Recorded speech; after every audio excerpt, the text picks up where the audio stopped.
Welcome to Penrose Learning, where we make understanding easy. In this video, I will explain how to use Middle East software. First, understand its core purpose and features. Ensure your system meets minimum requirements, typically 4 GB of RAM and 20 GB of free disk space. Follow the step-by-step installation guide provided by the vendor.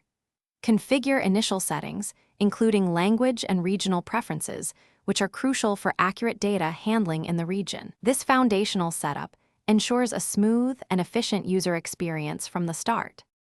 Next, let's explore the user interface.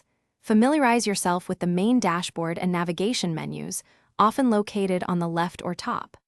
Identify key modules such as data entry, reporting, and administration, which are the backbone of the system.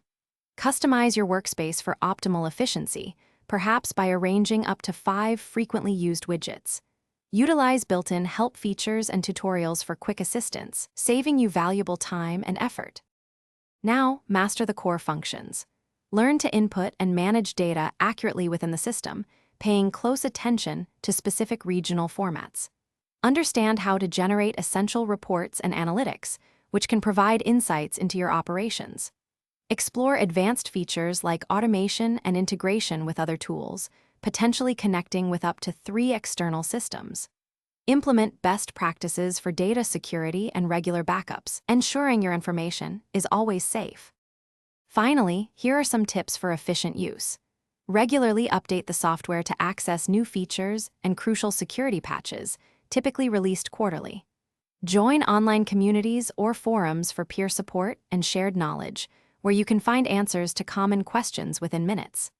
Contact customer support for technical issues or advanced queries, often available 24 hours a day. Continuously explore new functionalities to maximize your productivity and leverage the software's full potential.